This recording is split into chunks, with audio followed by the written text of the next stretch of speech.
got banned. There are also options kind of like Franco. You know, Franco is a character that we kind of largely ignored in this entire series so far. But now with Chao coming out, I don't expect this time Chao to be jungle. You know, I really don't. I mean, I think it's going to be Yaoi Chao. Yeah, you think Fredrin's going in the hands of Carl TZ possibly here. Yeah. Right.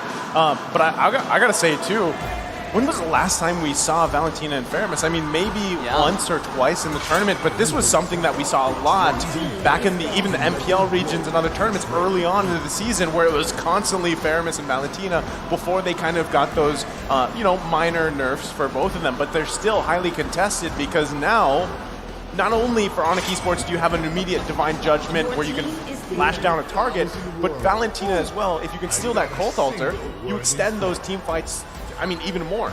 Yeah, for sure. And I think, it's one of those situations whereby you're hoping that the second half of the draft, especially when we're talking about AoE damage, you want to kind of hold back for that. And especially when you're looking at things like Cho, you're already seeing hey, they've got Fredrin as well to peel you off. Therefore, you're kind of, de-incentivized to not pick it up. And they've already got their mid lane duo, so therefore it's kind of on Echo to predetermine that.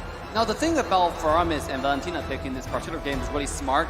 First, from Echo side, Faramis straight up counters Glue. Right? We talk about the one-shot potential it has once Glue uses the split. And on top of it, Faramis is really powerful in the early game phases, right? Talk about wave clear along with Chao. Now, Valentina can copy the ultimate, but the early game is not that great. And here we go. We have the Barats coming out.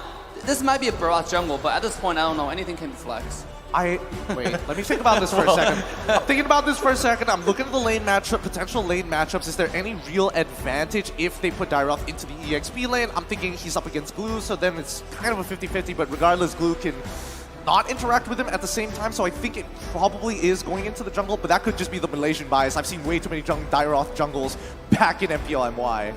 I mean, technically, it's, you could flex it, right? You could flex that, but on the other side, Onic Esports being very, where all these are going. This last pick, wow. Oh, the Leslie. Oh.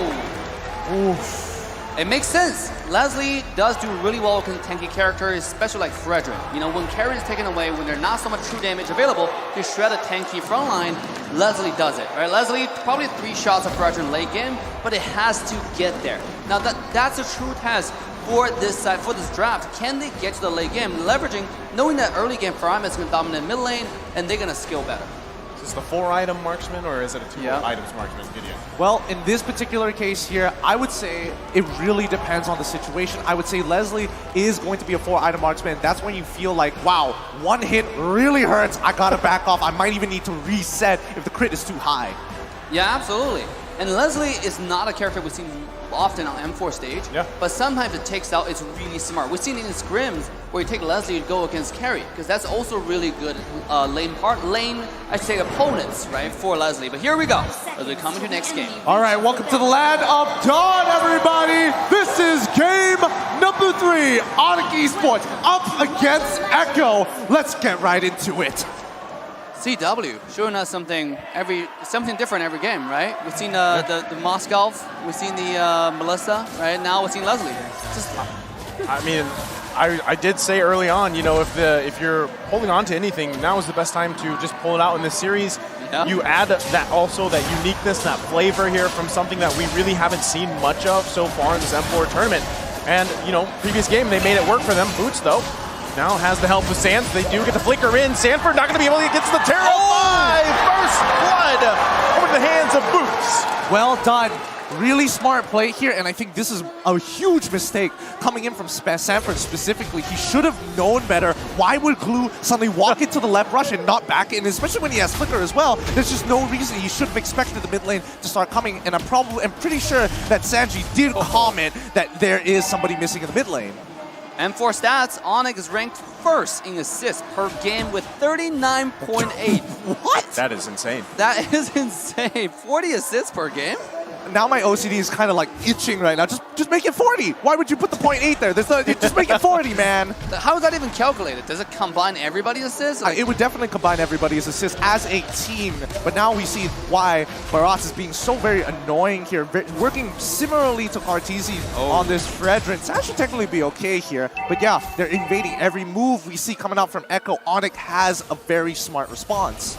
Yeah, I mean, and not only that, but you see a lot of this pressure on this side. Turtle's going to be up in a couple seconds here.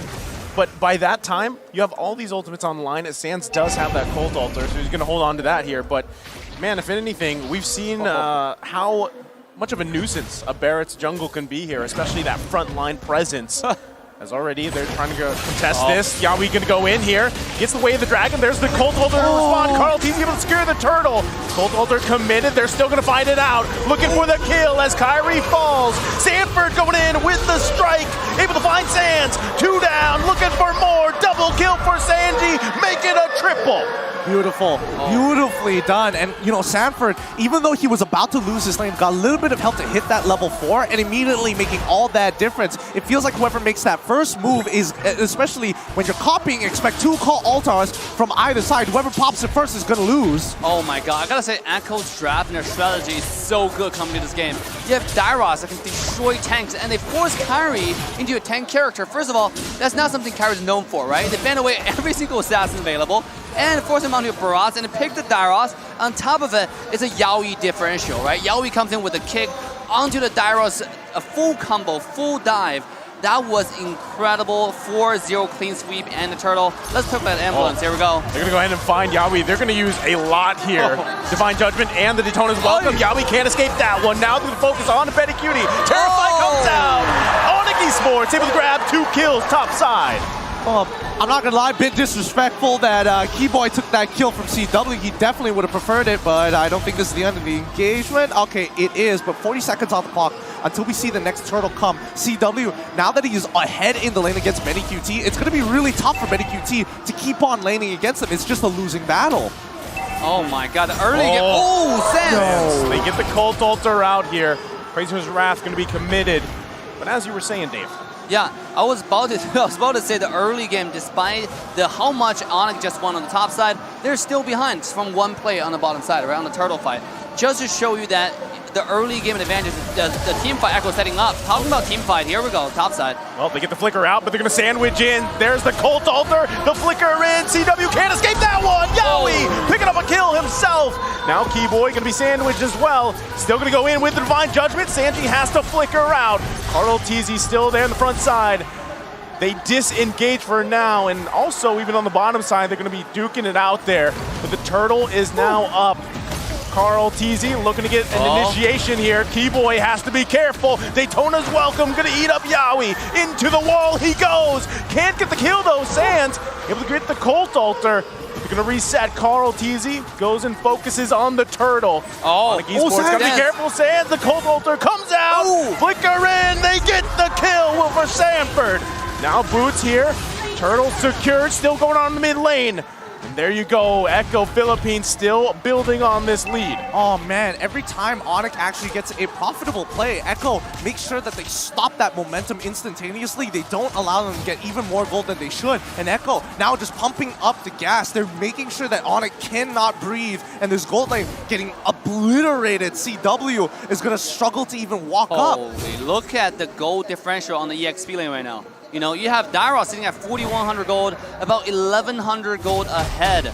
I mean, this guy's going in full penetration. Dairos already have penetration, but before that... Keyboy gonna go in. They should be able to find Sanji. They do. Sands grabs the kill. It's a shutdown. That's gonna be a nice win for Onic ESPORTS, but can they still press the situation? They're gonna make their way to the top side. Yaoi gives the signal. BennyQT gonna back out here for now. This is gonna be scary for Echo, right? I mean, like, the later it goes, Dairos is gonna do more damage with one burst. And it's going to be really good against the Cold Order if you copy that ultimate. Another skirmish in the mid lane. Yeah, TZ. Should be okay. Terrifying. They just poke back and forth. Both teams going to respect here. Kyrie, again, quite tanky on this Barrett's. So far, I'm trying to figure out where exactly the focus is going to be for well, the focus going to be right here with Wave Drag from Yaoi. CW going to fall. Colt Altar comes down. They're still looking for Keyboy and Sands. They're in trouble. It's a double kill for the Storm. As Sanji grabs another himself. 3 fall for Onic ESPORTS. Man, I was about to talk about the focus coming in from Onic, but Echo, it's a very clear plan for them. They just want to absolutely shut down this gold lane and make sure that CW will never be able to get to that late stage of the game. It will be ideally over before he even begins to start walking. Are you not entertained by the Yaoi's Chow? Yeah. This is just build different gaming, right, on top side. High energy gaming. High energy gaming. This guy goes in, high energy, yells, "Yeehaw!" Walking, what the, oh! You know, and everybody just fall. It's actually just build different gaming. Speaking of that, Dave's been unleashed here, and now they get a punish. They're still looking for more. Kyrie is down. Turtle going to be secured by Carl TZ. Now the focus here in the mid side. They get the tear off by Sanji. Going to fall though. Onic Esports trying to turn this moment around in the mid lane. Not going to be able to get anything else though. Keyboy does still have that divine judgment, but it's safer if they don't initiate. All right, now I'm thinking, when exactly is Onic Esports going to get that momentum back, right? I mean, yes, they're bleeding right now. Yes, they're trying to stop this momentum, but Echo is in full control. And I think, you know, number one, Samford is basically uncontested in the side lane. Nobody can really do anything about it. And Onic now forcing themselves into a corner to make sure that CW could eventually carry the game. But I don't think that might not necessarily be the right play here. And this goes back to what we talked about in the very beginning when Leslie got first drafted, right? We talk about this. This is a very item-dependent character. It needs like 4 items just to be relevant. And he's not getting there anytime soon, you know? At this rate where Echo is snowballing, especially with Yaoi's Chow, the engage is coming too fast. I mean, even with Koch's hook, you feel like there's this lack of damage. Whoever he used Divine Judgment, there's not enough burst to get that one taken care of. Well, they might be looking for a moment here as the conceal play comes out. Colt Holder, Yaoi with the way of the dragon. Look at the backside, looking for more. Sand's in trouble here. CW trying to fire off on the backside. Carl TZ gonna get it eaten up here. It's Boots that falls though. Do they have enough damage? Yaoi has to flicker out.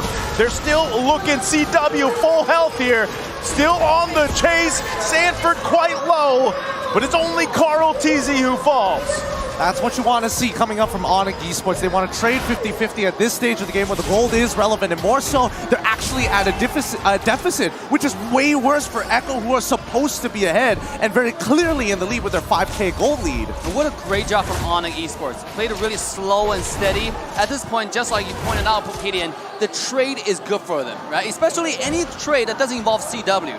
Give the CW the slow but sure steady accumulation into the late game. Let him have the item because he needs that. The entire team's damage is banking on this Leslie, and you cannot come any faster for him to get his item.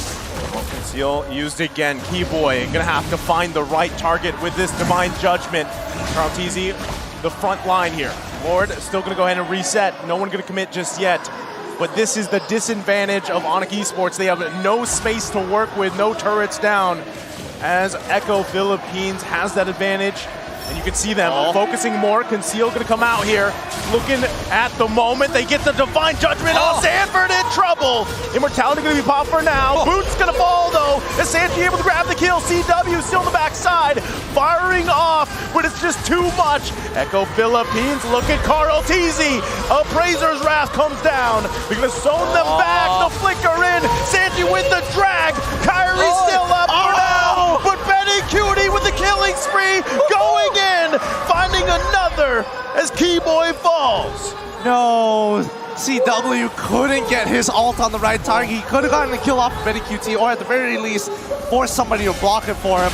But Onic, man, what a trade that was. Unfortunately, not falling into their favor, guaranteeing that Echo is going to take this Lord, and now are looking to put that final nail in the coffin to get to that 10K goal lead. To be honest, I mean, you gotta give CW credit, right? Because at this point, there's so much dive. Just surviving is take a lot of effort, you know? And it's really hard. Everybody's falling, and CW able to survive. Let's take a look at his items right now. At least he got Endless Battle Berserker free, but he's slowly working towards a BOD. It's getting close, but look at Claws, already sitting at 9,000 gold, 2,000 gold ahead just from the marksman alone. And let's talk about mid lane as well, right? Promise is 2,000 gold ahead as well. This is getting scary every time Echo engages. They have the damage, they have the items to make it happen. I mean, that's the thing. You can see this as they try to hold on to the tier 1. But the quick play from Yaoi again under the turret. Sanford on the backside gonna get pulled with the Divine Judgment. Daytona's welcome as well. Blazing to it. Everything being thrown at Onic Esports. The flicker again from Sanford. as 3 down for Onic Esports. Oh man, Yaoi's so good on show. He's just too good. Get it out of here. Inhibitor falls. Next fight, they're gonna end it right here. They're still gonna be going here. Benikidi in the backside, just able to free hit. Keyboy in trouble, trying to buy time, but it's not gonna be enough as Echo Philippines takes the match, taking game number 3. GG, well played, Echo. What a game. What a game that is. Holy, the execution was flawless. Engage were decisive. They were on a mission. Every time Yaoi goes in, it's a devastation, a disaster for the other side. I just want to say, the Leslie pick, maybe we'll have to think about that for the next game. Yeah. I mean, the idea just seems correct. All the moves that they did seem correct, but they just fell behind ever so slightly, and they could never recover from the damage with so much conviction on